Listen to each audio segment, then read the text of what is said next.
பானிபூரி செய்ய போகிறோம். அதுக்கு உருளைக்கிழங்கு நான் வேக வச்சு மசிச்சு வச்சுருக்கேன். 3 உருளைக்கிழங்க. வெங்காயம் போட்டுக்கலாம். கொத்தமல்லி, ஒரு 1/4 ஸ்பூன் மிளகாத்தூள், ஒரு 1/4 ஸ்பூன் சாட் மசாலா, ஒரு 1/4 ஸ்பூன் சீரகத்தூள், கொஞ்சம் உப்பு.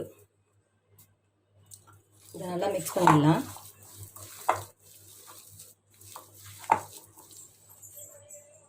நம்ம க்ரீன் சட்னி அரைச்சிடலாம். நான் ஒரு கைப்பிடி அளவு கொத்தமல்லி போடுறேன். அதில் பாதி புதினா போடுறேன். ஒரு சின்ன துண்டு இஞ்சி போடுறேன். நான் 2 பச்சை மிளகாய் போடுறேன். இதில் ஒரு அரை லெமன் புழிஞ்சிடுறேன்.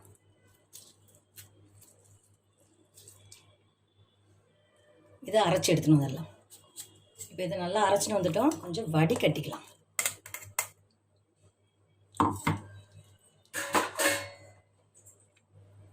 இது கொஞ்சம் தண்ணியாக தான் இருக்கணும். ஒரு 1/4 ஸ்பூன் சாட் மசாலா, ஒரு 1/4 ஸ்பூன் சீரகத்தூள், உப்பு தேவையான அளவு. நம்ம பச்சை மிளகாய் போட்டிருக்கோம், அதனால் 1/4 ஸ்பூன் மிளகாத்தூள், கூடவே ஒரு அரை ஸ்பூன் தனியாத்தூள், மீதி அரை லெமன் இதில் புழிஞ்சிடலாம். இதை நல்லா மிக்ஸ் பண்ணிக்கலாம். இப்போது பானிபூரி ரெடி ஆயிடுச்சு.